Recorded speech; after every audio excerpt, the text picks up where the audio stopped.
오늘 이 이야기를 들으시면 아니 왜 이런 이유로 살인을 하지? 라는 생각을 하시게 될 겁니다. 아니 이야기를 시작하기도 전부터 예고인가요? 살인 예고? 네, 맞습니다. 자, 이번 영국에서 일어난 잔혹한 장미의 전쟁. 2011년 9월 10일 새벽 2시 30분 한 가정집에 화재가 발생합니다. 네. 생존자의 이야기를 좀 들어보겠습니다. 네.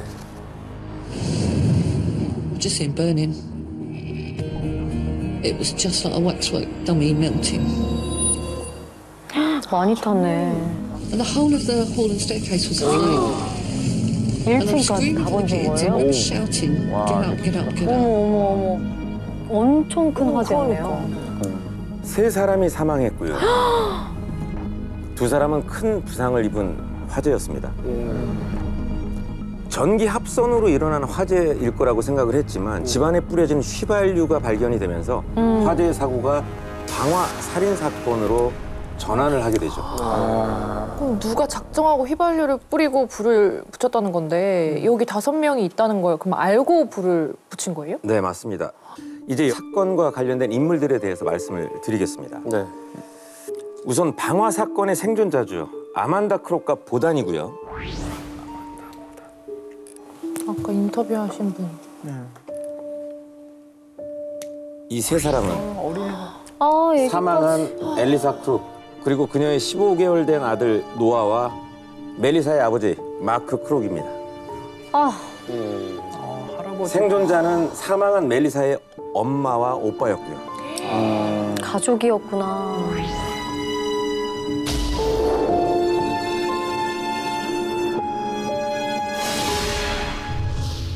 피의자로 지목된 사람은 바로 사망한 20살 멜리사의 남편이자 15개월 된 아들 노아의 아빠인 24살의 다나이 무함마드였습니다.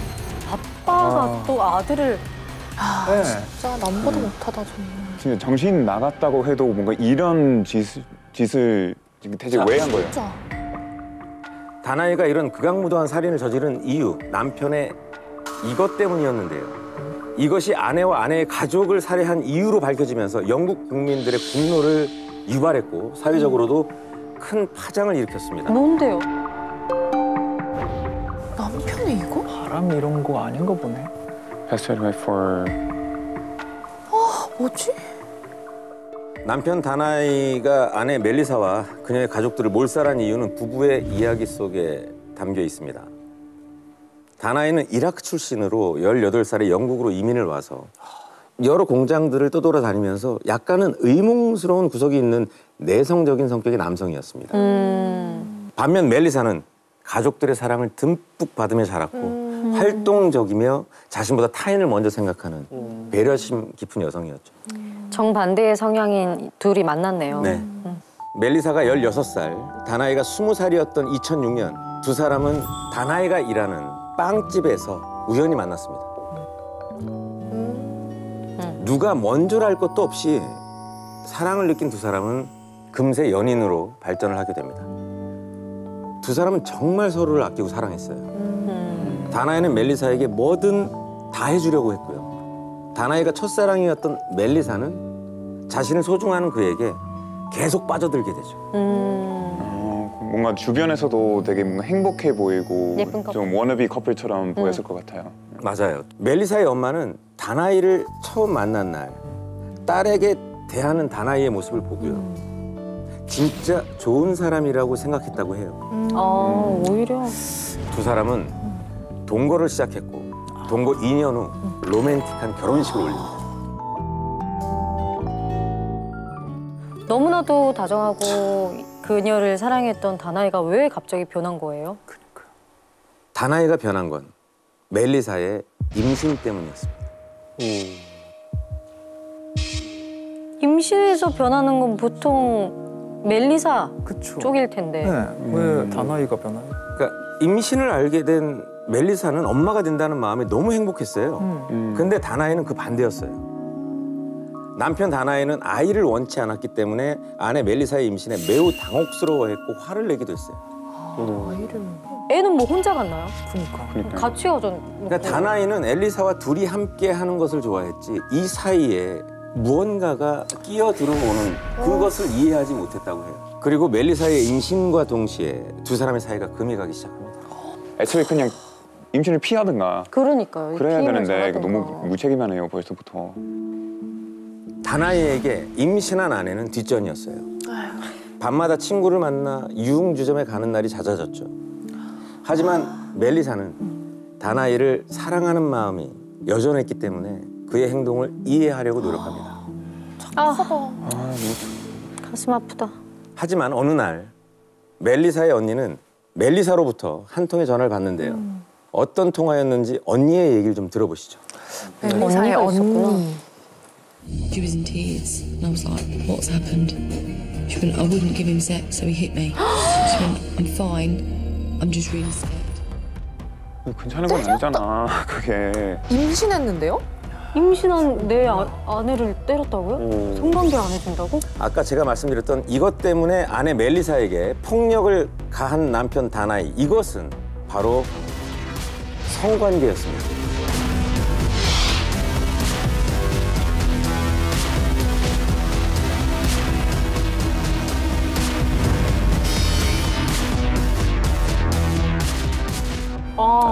너무 싫다. 진짜 싫다. 임신을 했음에도 불구하고 계속되는 남편의 성관계 요구에 처음으로 관계를 거절을 했어요, 멜리사는. 네. 남편 다나이는 아내에게 성관계를 거절당하자 분노를 하고요. 뱃속에 임신한 멜리사를 폭행하기 시작합니다. 이렇게 한 번 터져 나온 다나이의 폭력성은 사그러지지 않았고요. 아들 노아가 태어난 후에도 그의 폭력은 계속됩니다. 처음이 어렵지. 계속해서 습관처럼 나오는구나. 이게 사실 두 사람은 위태로운 커플이었어요. 멜리사는 다나이에게 첫 남자이기도 했고요. 그에게 반해 있었기 때문에 인지하지 못했지만 다나이는 늘 남성이 여성 위에 있다고 생각하는 사람이었거든요. 여자는 부엌에 있어야 하고 자신이 원하는 건 멜리사가 뭐든 해줘야 된다고 생각을 하고요. 특히 아내의 의견이나 컨디션은 고려하지 않았고요. 자신이 시시때때로 요구하는 성관계, 이 성관계의 문제에 대해서는 더더욱 그랬습니다. 그냥 미친이네요. 그러네. 그냥 아예. 그러니까 멜리사가 뭐야? 16살 때 처음 만났잖아요. 네. 그때부터 이제 뭐 가스라이팅을 한 것 같고 동거를 시작했다라는 거는 부모로부터 이제 멜리사를 좀 분리시켜가지고 자기가 컨트롤하기 좋은 환경으로 좀 세팅을 했었던 것 같아요. 2011년 4월에도 멜리사가 성관계를 원치 않는다는 이유로 아들 노아가 지켜보는 앞에서 멜리사를 폭행합니다. 아 진짜 선을 넘었다. 심지어 그녀의 얼굴에 침을 뱉고 주먹으로 얼굴을 가격까지 하죠. 아이가 얼마나 놀랐을까. 자, 아이 앞에서 폭력을 휘두르는 남편을 본 멜리사는 더는 결혼 생활을 할 수 없다라는 판단을 하고요. 아들과 함께 친정으로 돌아옵니다. 잘했다. 다행이다. 멜리사도 아들을 위해서 굳게 마음 먹었어요. 하지만 어린 아들 때문에 이혼보다는 별거를 선택해요. 이혼을 해야 되는데. 아휴. 근데 가정폭력이나 진짜 그런 거를 혹시라도 경험하고 계신 우리 시청자분들이 계시다면 내가 우리 아이를 위해서 이혼을 하지 않아야 돼가 이 아이한테는 훨씬 더 큰 상처입니다, 사실. 네. 네. 내가 폭력을 당하는 모습을 아이한테 보여준다거나 아이가 계속해서 그 불안한 환경 속에 있는 것 자체가 애는 훨씬 네. 더 성장 과정에서 그게 트라우마로 남는 것이지 부모가 한쪽밖에 없다라는 게 트라우마가 더 크지 않아요, 절대. 네. 그렇죠. 그래서 조금이라도 그런 일을 경험하고 계시는 분들은 애를 앞세우거나 내세우거나 이유를 삼아가지고 이혼을 나는 그래서 할 수 없다 이런 결론을 절대 가지시면 안 됩니다. 혼자 남겨진 다나이는 패닉 상태로 아내에게 전화를 걸어서 당신을 여전히 사랑해. 제발 돌아와. 치료를 받으라면 받을게. 라고 사정을 하죠. 하지만 멜리사에게 용서를 빌며 사정하던 다나이는 별거와 동시에 잠자리를 해주지 않는 멜리사를 대신할 새로운 여성 엠마 스미스를 만납니다. 노력이. 아니 전화해서 막 빌고 한 건 뭐야? 그럴 거면 왜 하는 거야 도대체? 차를 타고 가던 다나이가 버스 정류장에 서 있는 엠마를 보고 집까지 태워줄게요라고 먼저 작업을 걸었어요. 여자에 미쳐 있는 남자네요. 진짜. 그러니까 두 사람은 연락처 교환을 했고요. 매일 만나 뜨거운 밤을 보내기 시작하죠. 엠마는 또 뭐 하는 여자길래? 그 다나이가 어떤 사람인지도 모른 채. 그러니까요. 충격적인 사실이 이 부분입니다. 엠마 역시 남편과 아들이 있는 유부녀였어요. 아이, 아, 똑같은 그래도 것들끼리 그냥 많아. 알아봤네, 서로. 다나이와 엠마는 각자의 상황을 모두 공유했습니다. 가정이 있다는 것, 그리고 서로에게 성적인 끌림이 있다는 것까지요. 다나이와 엠마, 그 잘못된 사랑의 화살은 멜리사에게 꽂힙니다. 응? 엠마는 다나이 아내의 존재 자체가 계속 신경 쓰였고 멜리사를 자극하는 메시지를 끊임없이 보내죠. 하하. 침실에서는 당신이 지루하대. 남편도 집도 없는 인생 즐겨. 솔직히 그는 너와 함께 5년이란 시간을 낭비했어. 우리는 함께 멋진 삶을 살 거고 어쨌든 당신에 대한 모든 것에 감사해. 뭐지 이게? 넌 후회할 거야. 미안해할 거고 넌 나랑 아주 위험한 일에 엮인 거야. 아니, 자기도 유부녀잖아요. 네. 뭐 누구를 신경 이게 지도 남편 있는 거예요. 다나이가 엠마와 만난 지 한 달쯤 됐을 때 그는 멜리사에게 이런 메시지를 보냅니다. I'm so sorry if I upset you, but until this evening I tried, and I'm tired of waiting for you to forgive me for what I did. Jesus Christ. 진짜 완전 그냥 가슬라이팅하는. 시원해. 아니 이게 지가. 너무 속 시원하다 방금. 그러니까 지가 다 잘못하고 그래도 나 용서하지 않으니까 내가 지금 발음을 비는 거야. 지금 이런 식으로. 너 때문에 폈어. 그러니까 너 때문에 빈 거야. 이거 네가 다 다 네 탓이야. 받아줬으면.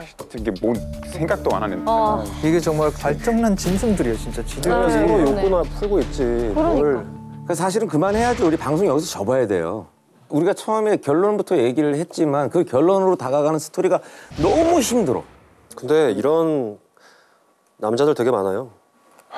그러니까 아, 이렇게 나오는 남자. 바람을 피고 아내가 알았을 때 처음엔 사과를 해요. 미안해, 내가 고칠게, 잘못했어. 근데 사과를 하는 시간이 길어지잖아요. 그럼 적반하장이 돼요, 그때부터 이제. 내가 이렇게까지 너한테 비굴하게 용서를 구하는데 단계가 바뀌는구나. 너는 왜 여전히 나한테 냉랭해? 왜 예전 같지 않아? 근데 한 번 그 상처가 된 여성들은 그 용서라는 게 잘 안 되죠. 보통 아이 때문에 참고.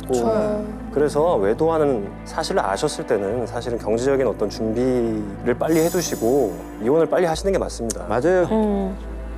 그래서 멜리사는 드디어 이제 다나이에게 이혼을 하자고 요청을 해요. 네. 근데 다나이는 이혼을 거절해요. 왜? 얘는 뭔 생각을 갖고 있는 거야 대체? 뭐 하자는 겁니까 이거 진짜? 왜? 예? 지가 또 질렸다고 얘기해놓고서 갑자기 그러니까. 또 이혼은 못 해주겠다고 뭐 하는 거예요? 애초에 내가 못 가죠? 남존여비 생각이 굉장히 강했기 때문에 이 관계는 내가 위에 있는 관계라는 걸 깔려 있는 사람이죠. 내가 정해. 내가 정하는 거죠. 내가 정하는 거네. 화해를 하자고 계속 거듭 다나이가 얘기를 합니다. 이 말을 무시를 하고 계속 이혼을 요구합니다. 멜리사는. 그런 아내 멜리사에게 다나이는 분노를 느꼈고 살해를 계획하게 됩니다.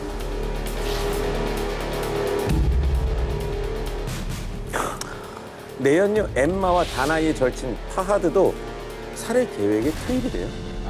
주변에 진짜. 주변 정말 끼리끼리네요. 그리고 9월 9일 밤 세 사람은 멜리사 가족의 집에서 겨우 3km 떨어진 주유소에서 휘발유 8리터를 구입한 후에 멜리사 가족들이 있는 집으로 향합니다. 진짜 꿈에도 몰랐을 텐데. 다나이와 그의 절친 파하드는 정원용 호스를 현관문의 우편함에 집어넣고 집안으로 휘발유를 뿌리기 시작합니다. 현관부터 복도까지 흘러들어간 휘발유 위로 던져진 불. 멜리사의 집안은 순식간에 불구덩이로 변합니다. You can actually feel this heat inside you as you breathe in. I just see him burning. And I remember seeing Bowden on the front, on the floor in a keep, and thinking, there's no Melissa, she's dead. 이 어머님 자책을 얼마나 할까요? 얼마나 아팠을까. 안타까운 건 아들 노아의 시신이 멜리사의 몸 아래 침대 시트에 쌓여서 발견이 됩니다. 엄마 멜리사가 필사적으로 아들 노아를 불로부터 보호하려고 애를 썼던 흔적이 현장에서 발견이 됐죠. 다나이의 멜리사 살해 계획은 아내 멜리사, 15개월 된 아들 노아, 그리고 멜리사의 아버지까지 세 사람의 목숨을 앗아가고 말았습니다. 노인, 여성, 아이 어떻게 보면 가장 지켜야 할 사람들을 이렇게 살해했네요.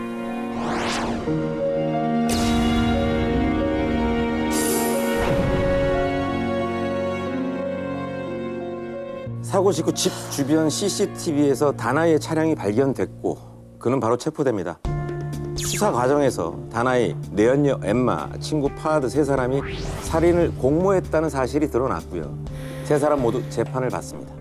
살인 혐의로 다나이는 가석방 없는 최소 38년형, 공범 파하드는 최소 34년형을 받았고요. 다나이의 내연녀 엠마는 과실치사 혐의로 14년형을 선고받고 수감 중입니다. 아우, 왜 죄 없는 사람들이 고통을 받아야 하는지 모르겠습니다. 한 남성의 비상식적인 원초적인 욕망 때문에 일가족이 안타까운 죽음을 맞이한 영국 장미의 전쟁이었습니다.